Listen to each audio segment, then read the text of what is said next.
somebody moves the trash can. All right, ready? 3, 2, go. Well, we were talking off air with our buddy Jeremy Veldman, and apparently he's been contaminated by Alan's influence. So, Jeremy, it's always good having you in. Usually, but tonight, well, you're gonna tell us about what's going on with the Memphis Astronomical Society, and one of these is quite disturbing, sir. Yeah, our second talk tonight is called "The End of the Universe." It's the end of the universe as we know it. Who's giving this talk? His name is Richard Townley. He's one of our younger members. He actually works at the planetarium at the Pink Palace, and he's a graduate of Christian Brothers University in the physics I know that department. Guy. Yeah. Smart kid. Yeah. Sounds a little depressing though. So there's this subset of astronomy called cosmology that deals with the age, origin, and evolution of the universe as a whole, and that's what this talk is about. So it has nothing to do with blending the math. No, and not to be confused with cosmetology, the study of hairdos and facials. We haven't had to study that in a long time, have we, Jeremy? Interesting how those two get confused. That's how am I the only one with hair today? Yeah. Okay, actually, that sounds very interesting, though. And he's talking about evaporation of supermassive black holes. So they evaporate? It's called Hawking radiation. Oh. And over time, and I'm talking long periods of time, basically, a black hole is a hole in the space-time, the fabric of space-time. It has zero volume, but a finite amount of mass in an infinite density. So it's there, but it's a lot like distant relatives. Yeah, but over time, there's a phenomenon called Hawking radiation. Stephen Hawking wrote about this in his book, and basically, the black hole, the mass of the black hole, slowly evaporates over time. And I won't get into the physics of this because I don't want to take away from tonight's talk. Okay. But we're talking about long time scales, like 10 to the 72 years. So put a 1 and then 72 zeros after that, and that's how many years it would take for this to happen. Jeez. But the point being, even on extremely long time scales, the universe is going to wind down and come to an end, including the evaporation of both stellar mass and supermassive black holes, like the one at the center of our galaxy. It's about 100 million solar mass black hole. Every galaxy in the universe, with the exception of maybe some of the irregular galaxies, is proposed to have a supermassive black hole at its center. Yeah.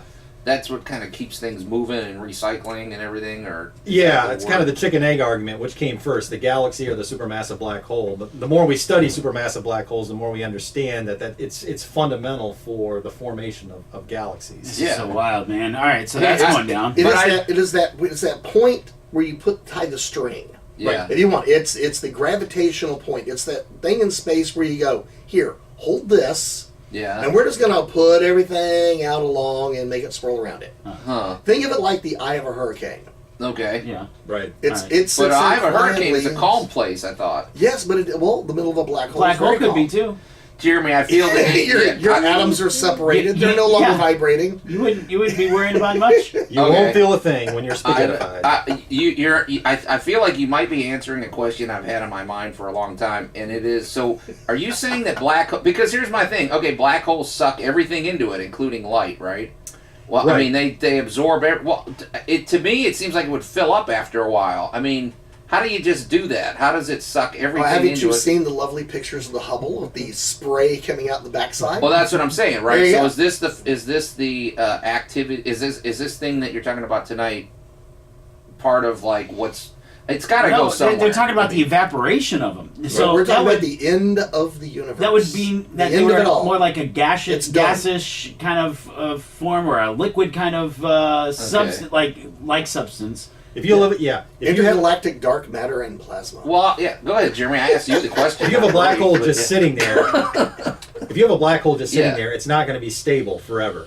Okay. Now, it's going to take a long time. Like I said, trillions and trillions of years. We're talking 72 zeros. Yeah, okay. 72 zeros. But there will come a time when that black hole will shrink, evaporate, and eventually just go poof in like a flash of gamma radiation. It will literally cease to exist. What is that going to form? Hulk. Who is that? Where Thanos comes from? I mean, is something like that, or I mean, I don't know. Well, that's the least of our worries because before that happens, there are other events that are going to transpire. First of all, you and I are made out of atoms. Yeah. Same thing with the Earth, the table, everything in this room. It's called baryonic matter. Okay. Now, it only makes up about 4% of the universe.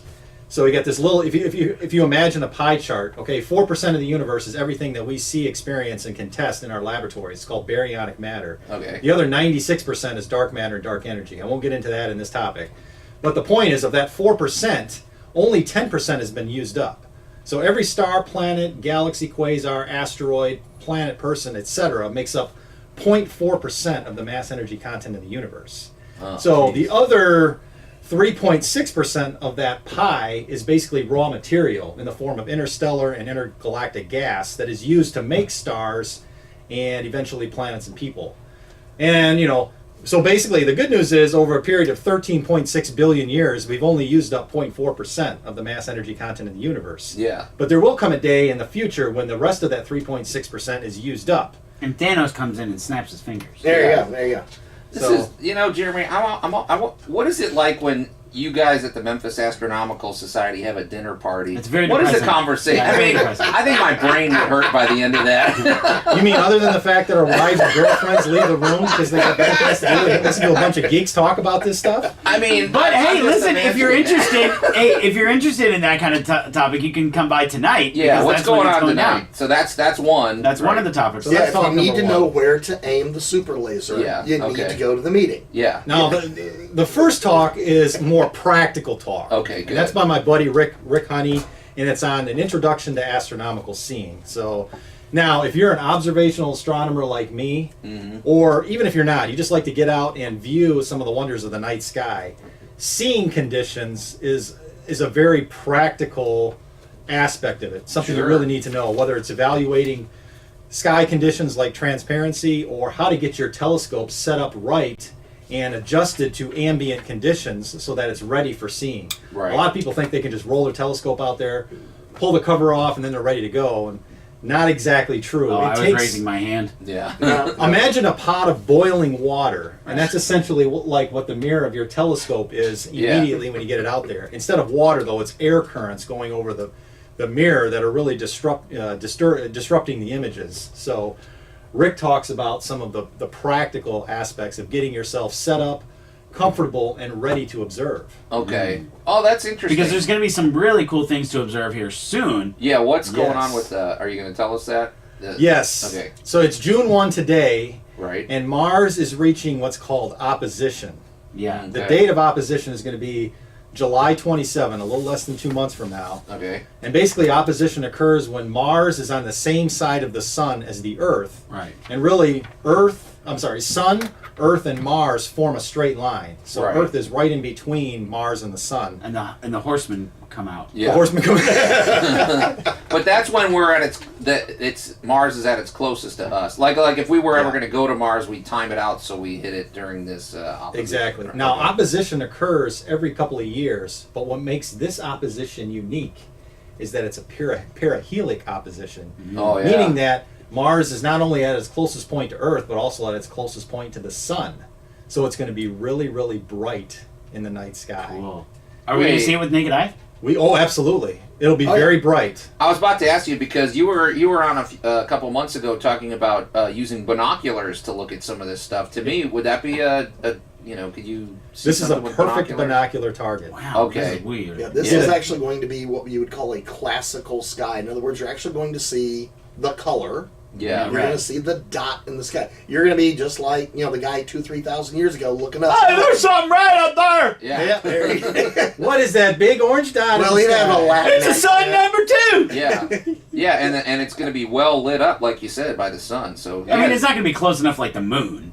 Well, by any stretch. the last time we had an opposition like this, it was 15 years ago in the year 2003. And there were a lot of misconceptions, one of them being is Mars is going to be as bright as the full moon No, in the night no. sky. Yeah. No, that's not going to happen. Okay. Hey, is there any superstitions surrounding this? Because in 2003, I'm a big Cubs fan. We had the Steve Bartman incident, and it basically ruined our chances of getting to Well, the World Series. Well, I Other wouldn't than- bet on the Cubs this year. Yeah. Hey, whoa, wait a minute, Jeremy. The Four Horsemen. We already talked about that, Joe. Okay. I mean, they're coming. Is there anything connected with this or no? Like, Elon Musk will be driving that new Corvette. yeah, right? okay. Yeah, exactly. You'll see a giant dust cloud around the little blurb. Okay. I'm sorry, it's not a Corvette. It's not a aware. Tesla. Yeah. Tesla, sorry. I'm not Okay. aware of any superstitions, but if you have a good set of binoculars or even a modest telescope, you might be able to see some of the surface features of Mars. Oh, that are That's nice. wild, dude. not- Yeah. Like the polar ice cap. Oh, and then wow. also some of what are called the albedo regions. Okay, the so- dark and light. July 27th, but what's the window? Is it only July 27th? No. So how long? What's the... 'cause Start now. In Start case now. it's cloudy that day. Yeah. Oh, start now. Cool. Okay. Yeah. It'll get gradually brighter Yeah. between today, June 1. Well, it already has been, essentially. It's about as bright tonight as the star Sirius would be in our night sky, Damn clouds. which Yeah. is the brightest star in our sky other than the sun, of course. Yeah. Okay. All right. So Jeremy, where give everybody the times, the locations, all that, and then also how they follow you with the Memphis Astronomical Society. So tonight's meeting is at 8 o'clock p.m., Christian Brothers University, Assessi Hall, room 155. Our website is memphisastro.org. We're also on Facebook. Forgive me, I forget the exact name of the group right now, but just go to Facebook and search for Memphis Astronomical Society. And we're on Twitter. Memphis Astro. Okay. You can search it by just searching Memphis Astro, but Memphis Astronomical Society on Facebook. Oh yeah. Facebook. Okay. And then we're on Twitter now at it's Society_Memphis. So if you want to follow us on Twitter, Society_Memphis. I'm gonna follow you because I just want to see you condense all these thoughts into 100 and whatever 40 words or whatever the heck it is. So, Look up, find the big bright red dot. You're there. Regarding the Mars opposition, I posted something on my personal Facebook page last night, and I'll Okay. be posting throughout the next couple months. And my Facebook page is Jeremy Veldman. Just go to facebook.com/Jeremy Veldman. I'll be posting a lot of stuff on Mars over the next couple months. and it's VELDMAN, right? V as in victory, ELD as in David, MAN. Jeremy I always Veldman. like that you reference victory. You know, you are an optimistic guy, Jeremy. Even if you're going to be talking about the end of the universe. Are we going to see the little reflectors from the rovers? Yeah. Could we see those? Oh I wow. don't think we can see that kind of detail. No. I would be really impressed if you had a scope that could do that. As Yeah. you're That'd be talking, cool. you're talking real. You didn't. We're not talking the Christmas gift telescope. Okay. We would be talking some serious investment. Well, if NASA will let you into their headquarters, Yeah. then Well, we they'll could shoot the let you- laser at the moon and at the Yeah. reflectors, and it'll shoot back. Yeah. Okay. Like I said, it's all about where to aim the super laser. Yeah. That's why you go to the meetings. All right. Well, hey, this has been pretty interesting, and of course, don't forget they have great snacks over at the Memphis Astronomical Quality Society. snacks, baby. And, Quality snacks. really good snacks. So, hey, Jeremy, but you're going to stick around for us. On our next segment, we've got some Disney news, and we're going to keep our head in the stars as we talk about Chris Pratt and Star-Lord.